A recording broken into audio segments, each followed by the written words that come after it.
নমস্কার, আমি সোলাঙ্কি আমার নীতিমূলক গল্পের আসর ও ভৌতিক গল্পের আসরে আমার ছোট ছোট ভাই বোন এবং আমার দাদা দিদিদের আরও একবার অনেক অনেক স্বাগত।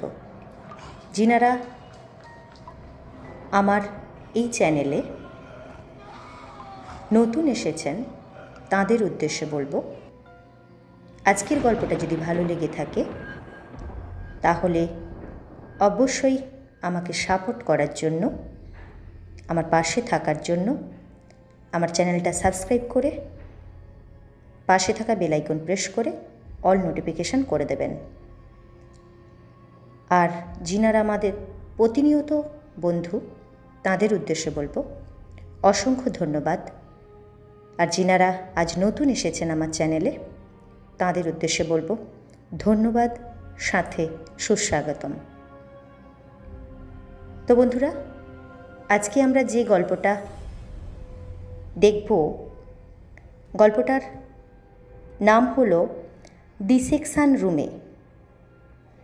লিখেছেন ডক্টর গৌরী দে।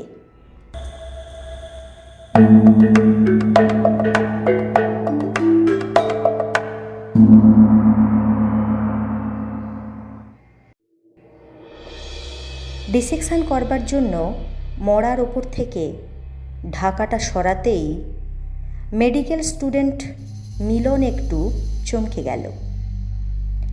কুচকুচে কালো একটা বডি, বোধহয় সাঁওতাল। হতে পারে, আবার নাও হতে পারে, কিন্তু ভাববার বিষয় হলো লাশটার বুড়ো আঙুলটা গভীর করে কাটা। মিলনের প্রথমে মনে হয়েছিল হতে পারে লোকটার বোধহয় জন্ম থেকেই আঙুলটা নেই। এরকম তো কত দেখেছে ও, কারো 6টা আঙুল, কারো 7টা, কারো 5টা, কিন্তু এটা সেরকম ব্যাপার নয়। দেখে মনে হচ্ছে কেউ কেটে দিয়েছে বা কোনোভাবে কাটা পড়েছে। যাকগে, এসব নিয়ে ভাববার সময়ও নেই। ছুরিটা হাতে তুলে নিল মিলন। ইতিমধ্যে ওর ক্লাসের বন্ধুরা শুভ্র, রজত, সৌমেন এসে গেছে। টেবিল ঘিরে ওরা দাঁড়িয়েছে। আজ ওদের ডিসেকশনের বিষয়বস্তু হল পোস্টিরিয়ার পোর্শন অফ আর্ম, অর্থাৎ হাতের একটা বিশেষ অংশ কাটা হবে। মেডিকেল কলেজ থেকে হাঁটা পথেই মিলনের ফ্ল্যাট। বাবা, মা, ঠাকুমাকে দেশের বাড়িতে রেখে ও আর ওর দিদি জয়া কলকাতায় পড়াশোনার সুবিধার জন্য এই ফ্ল্যাটটা ভাড়া নিয়েছে। জয়া মিলনের চেয়ে বছর 4 বড়, কিন্তু মিলন মায়ের পরেই দিদিকে স্থান দিয়েছে। জয়াও ভাইকে খুব ভালোবাসে, ওর দেখাশোনা করে। কয়েক মাসের মধ্যেই ওকে ফিলোজফির ওপর থিসিস জমা দিতে হবে। ঘরে ঢুকল মিলন। জয়া একবার ভাইয়ের দিকে তাকিয়ে বলে ওঠে, আজ খুব খাটুনি হয়েছে মনে হচ্ছে। মিলন চেয়ারের ওপর ধপ করে বসে পড়ে বলল, উফ, খুব। আসলে ডিসেকশন করার ছিল তো। জয়া বলে ওঠে, মানুষের শরীর নিয়ে কাটাছেঁড়া কি করে যে করিস, আমার তো ভাবতেই গা ঘিন ঘিন করে ওঠে। হাসল মিলন, সেই জন্যেই তো আমি মানুষের শরীর নিয়ে পড়ছি, আর তুই মানুষের মন নিয়ে। শোবার সময় অনেক কথা হয় ভাই বোনে। হঠাৎ জয়া বলে বসে, আচ্ছা তুই কি মনে করিস মানুষের শরীরের সঙ্গে সঙ্গে মৃত্যুর পর সব কিছু শেষ হয়ে যায়? ডেফিনেটলি বলল মিলন। না রে, সূক্ষ্ম আত্মা অর্থাৎ মনটা মরে না। জয়া খুব গভীর হয়ে কথাগুলো বলল। প্রতিবাদের সুরে মিলন বলে ওঠে, শোন দিদি, আমি ওসব বিশ্বাস করিনি। কি করে করব বল? ডাক্তারিতে তো মনটাকে ডিসেকশন করা যায় না, তাই ওটার আলাদা কোনো অস্তিত্বই থাকতে পারে না। ওটা হলো জীবনের সঙ্গে সম্পর্কিত একটা অংশ। জীবনের সঙ্গে সঙ্গে বেড়ে ওঠে আর মৃত্যুর সঙ্গে সঙ্গে হার্ট, ব্রেন, দেহ সব পুড়ে শেষ হয়ে যায়। তাহলে মন বস্তুটি কি? আকাশে ঘুরে বেড়ায়? হাসল মিলন। গভীর রাত, ঘড়িতে প্রায় রাত 2টো বাজে। অন্ধকার ঘরে দুজনেই ঘুমে অচেতন। হঠাৎ মিলনের ঘুমটা কিসের একটা অস্বস্তিতে যেন ভেঙে গেল। ঘরের মধ্যে একটা কালো ছায়া তার খুব কাছে এসে দাঁড়িয়েছে। চিৎকার করে ওঠে মিলন, কে কে ওখানে? জয়ার ঘুম ভেঙে যায়। ধরফর করে উঠে বলে, কি রে, কি হলো? চেঁচাচ্ছিস কেন? মিলন দিদির দিকে তাকিয়ে বলল, ওই দেখ, ওই দেখ। জয়া চারদিকে দেখে নিয়ে বলল, কই, আমি তো কিছু দেখতে পাচ্ছি না। তুই বোধহয় স্বপ্ন দেখেছিস। বন্ধ ঘরের মধ্যে কে আসবে? মিলন ছায়াটা দেখাবে বলে আঙুল তুলল, কিন্তু কোথায় কি? সত্যিই তো ঘর তো ভেতর থেকে বন্ধ। তবে নিজের ওপর নিজেরই বিরক্তি হলো মিলনের। 1 গ্লাস জল খেয়ে শুয়ে পড়ল। পরের দিন ঠিক রাত 2টোয় আবার সেই অস্বস্তিতে ঘুম ভেঙে গেল মিলনের। পরের দিন ঠিক রাত 2টোয় আবার সেই অস্বস্তিতে ঘুম ভেঙে গেল মিলনের। তার সামনে দাঁড়িয়ে আছে একটা কালো মানুষ আকৃতি। এবার আর মিলন চেঁচালো না। কালো ছায়াকে উদ্দেশ্য করে মিলন এবার বলল, তুমি কে? কি চাও? বন্ধ ঘরে ঢুকলেই বা কী করে? ছায়ামূর্তি হাসল, বলল, ডাক্তারবাবু, আমার শরীর নেই, তবে আত্মা আছে। আমাদের কাছে কোনো বাধাই বাধা নয়। আমরা হাওয়ার মতো যখন ইচ্ছে যেখানে ইচ্ছে যেতে পারি। মিলন বিরক্তি হয়ে বলল, আবার সেই এক গল্প? ছায়ামূর্তি বলল, আপনার হাতের কাছে তো টর্চ আছে, একবার আমার ওপর ফেলুন না। মিলন বলল, কেন, কি হবে? ছায়ামূর্তি বলল, দেখুন না, সন্দেহ কাটবে। মিলন টর্চের আলো ফেলল। ছায়ামূর্তিকে দেখা গেল না, আর যেই নেভালো আবার দেখতে পেল। মিলন একটু অবাক হলো, কিন্তু সেটা প্রকাশ করল না। বলল, বলো, এবার তুমি কেন এসেছো? ছায়ামূর্তি বলল, আজ আপনি আমার দেহটা নিয়ে কাটাছেঁড়া করেছেন। একটা ধাক্কা খেয়ে মিলন বলল, তুমি?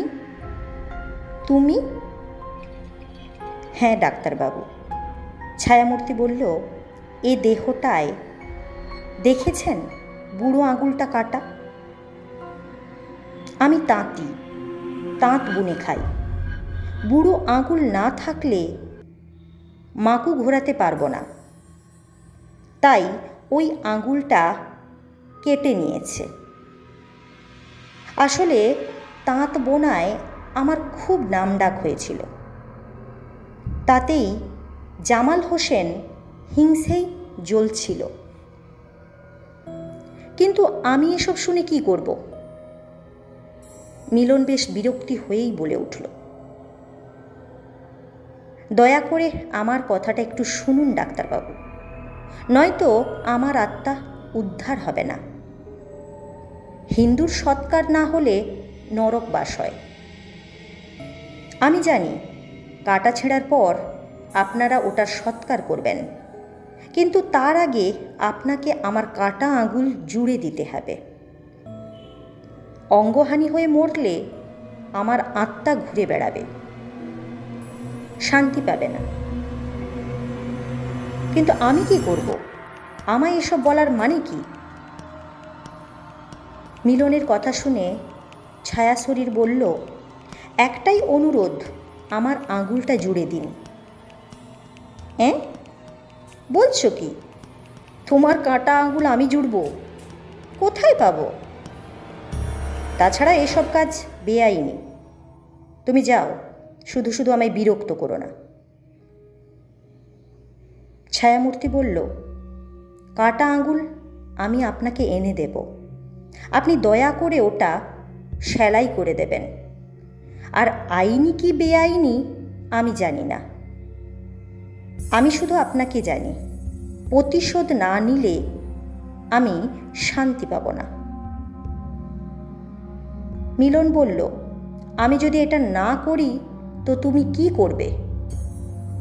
ছায়ামূর্তি বলল, এটা আপনাকে করতেই হবে ডাক্তারবাবু, নয়তো এখন আমি শুধু রাতে আসছি, এরপর দিন রাত আপনার সঙ্গে থেকে আপনাকে বিরক্ত করব, সব কাজ পণ্ড করে দেব, জীবনটা তখন দুর্বিষহ মনে হবে। মিলন অবাক হয়ে বলল, বাহ, ভয় দেখিয়ে কাজ উদ্ধার করতে চাইছো? তুমি বোধহয় জানো না আমি ভয় কাকে বলে জানি না। না ডাক্তারবাবু, ওভাবে বলাটা আমার উচিত হয়নি। তবে ডাক্তারবাবু দয়া করুন, আমাকে মুক্তি দিন। একটু ভেবে মিলন বলল, মর্গে একজন ইনচার্জ থাকে, আর থাকে কালু ডোম, ওই সব করে। কিন্তু এ কাজটা করতে গেলে ইনচার্জকে লুকিয়ে কালু ডোমকে ঘুষ দিতে হবে, যা আমি ভয়ানক অপছন্দ করি। দয়া করুন ডাক্তারবাবু, ভগবান আপনার ভালো করবেন। কিন্তু ওই কাজের জন্য তো একটা আঙ্গুল চাই।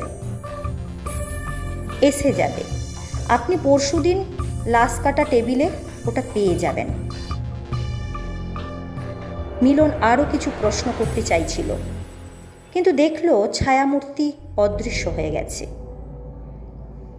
পরদিন সন্ধেবেলা জালাল নিজের মনে খড় কেটে চলেছে, সঙ্গে লোকটাকে পাঠিয়েছে খড় কিনতে। হঠাৎ দেখল তার সামনে দাঁড়িয়ে আছে নন্দতাঁতি। চমকে উঠল জালাল, এ কি করে হয়? সে তো কদিন আগেই মরে গেছে, আর মেরেছে তো তার ভাড়া করা গুন্ডারা। তাহলে জালালের গলা শুকিয়ে গেল। বলল, কে কে ওখানে? ছায়ামূর্তি উত্তর দিল, তোর জম, বদলা নিতে এসেছি। কিসের বদলা? জালালের গলা কেঁপে উঠল। ভুলে গেলি এত তাড়াতাড়ি? তাহলে তোকে আমি মনে করিয়ে দিচ্ছি, শোন। বউয়ের টিউমার অপারেশনের জন্য তোর কাছে 10,000 টাকা ধার চেয়েছিলাম। কথা ছিল 1 মাসের মধ্যে শোধ করব, কিন্তু যখন শোধ দিতে এলুম তুই খাতা দেখিয়ে বললি আমি নাকি তোর কাছ থেকে 10 লাখ টাকা ধার নিয়েছি, আর তা না দিলে তুই আমার জমি জমা, তাঁত মেশিন দখল করে নিবি। আমি বলেছিলুম মিথ্যে কথা বলবি না, তোর জিভ আমি টেনে ছেড়ে নেব। তুই বললি, তাই নাকি? তবে দেখ তোর আমি কি করি। এই বলে তুই সেদিন রাত্রিরে আমাকে গুন্ডা দিয়ে ঘর থেকে টেনে বার করে আমার বুড়ো আঙুলটা কেটে দিলি, যাতে আমি তাঁত বুনতে না পারি। এই অবস্থায় আমি ছুটে যাচ্ছিলাম থানায়। তোর গুন্ডারা আমাকে রাস্তাতেই দেখলুম তোর মুখে শয়তানের হাসি, তাই তখন কিছু করতে না পারলেও আজ করব। আমি আজ তোর ওই আঙুল শুদ্ধ ডান হাতটাই কেটে নেব। ভয়ে চেঁচাতে চেঁচাতে ছুটল জালাল। ওর পেছনে তাড়া করে চলল নন্দতাঁতি। ক্লান্ত হয়ে পড়ে গেল জালাল, আর তক্ষুনি নন্দ তার অশরীরী শক্তি দিয়ে ওকে মেরে ফেলল। তারপর ওর আঙুলটা কেটে নিয়ে গেল মর্গে। যা সে কোনোদিন বিশ্বাস করেনি, সেই ভূতের জন্য মিলন গিয়ে চুপি চুপি কালু ডোমের সঙ্গে দেখা করল। সন্ধ্যের পর থেকে মদে চুর হয়ে থাকে কালু, তাই কলেজের ফাঁকেই গেল। ওর হাতে 500 টাকার একটা নোট গুঁজে দিল। লোভে কেমন করে উঠল কালুর চোখ। বলল, কি করতে হবে বাবু? মিলন সব বলল ওর ওই মরাটার ওপর একটা কাজ আছে। রাত 11টার সময় ও একবার যাবে, কালু যেন সব ব্যবস্থা করে দেয়। সব ব্যবস্থা হয়ে গেল। মিলন দেখল নন্দতাঁতির দেহটা ফরম্যালিন দিয়ে রাখা আছে ছাত্রদের ডিসেকশনের জন্য। কিন্তু আঙ্গুল কই? নন্দ তো বলেছিল আঙ্গুল এনে দেবে, না হলে তো তার টাকাটাই গেল। তাছাড়া এসব কাজে রিস্ক তো কম নয়। আফসোস হলো মিলনের। এ তার কি হলো? একটা ভূতের জন্য সে এত বড় বোকামো করল, তাকে বিশ্বাস করল। চমকে উঠল মিলন। তার সামনেই টপ করে কে যেন একটা সদ্য কাটা আঙুল এনে রাখল। তাকিয়ে দেখল ছায়ামূর্তি। চটপট সবার চোখ এড়িয়ে বেরিয়ে গেল মিলন। দিদিকে বলে গিয়েছিল রাত হবে, ডিউটি পড়েছে। দিদি খাওয়া দাওয়া করে ঘুমিয়েও পড়েছে। টেবিলে খাবার ঢাকা ছিল। মিলন খাবারটা খেয়ে শুয়ে পড়ল। উত্তেজনায় তার শরীরটা তখনও কাঁপছিল, ঘুম আসছিল না। তারপর কখন যেন ঘুমিয়ে পড়েছিল। হঠাৎ ঘুম ভেঙে গেল। ফ্যাসফ্যাসে গলায় কে যেন ডাকছে, ডাক্তারবাবু। মিলন তাকিয়ে দেখল ছায়ামূর্তি। বিরক্ত হলো। বলল, তুই আবার কেন? তোর কাজ তো হয়ে গেছে, এবার আমাকে দয়া করে মুক্তি দে। ছায়ামূর্তি নম্র কণ্ঠে বলল, আমি শুধু একবার আপনাকে প্রণাম করে আমার শ্রদ্ধা জানিয়ে চিরকালের মতো চলে যেতে এসেছি। আপনি ভালো থাকুন ডাক্তারবাবু, ভগবান আপনার মঙ্গল করুন। ছায়ামূর্তি মিলিয়ে গেল ধীরে ধীরে। মিলনের ঘুম এলো না আর। তার জীবনে এ এক অভাবনীয় ঘটনা। সত্যি কি তাহলে মৃত্যুর পরও মানুষের অস্তিত্ব থাকে? দিদির কথাই কি ঠিক? অবিশ্বাস করবে কি করে? এ তো সবটাই তার নিজের কানে শোনা, নিজের চোখে দেখা, নিজের হাতে করা। মিলনের মনে হলো বুদ্ধিতে এর ব্যাখ্যা চলে না। তো বন্ধুরা, গল্পটা কেমন হয়েছে অবশ্যই কমেন্ট করে জানাবেন। যদি ভালো লেগে থাকে আমার সাপোর্টের জন্য একটা লাইক অবশ্যই করবেন, পারলে বন্ধুদের সাথে শেয়ার করবেন। আর যিনারা নতুন বন্ধু তাদের উদ্দেশ্যে আরও একবার বলবো, যদি গল্পটা ভালো লেগে থাকে আর এইরূপ গল্প যদি সবসময় পেতে চান, তাহলে অবশ্যই আমাকে সাপোর্ট করে আমার পাশে থাকার জন্য সাবস্ক্রাইব করে দেবেন এবং অল নোটিফিকেশানটা অল করে দেবেন। তাহলে আমি এইরূপ গল্প যখনই নিয়ে উপস্থিত হব সময় মতো নোটিফিকেশান আকারে আপনারা আপনাদের ফোনে পেয়ে যাবেন। যতক্ষণ না নতুন গল্প নিয়ে উপস্থিত হচ্ছে ততক্ষণ পর্যন্ত সবাই ভালো থাকবেন, সুস্থ থাকবেন। ধন্যবাদ।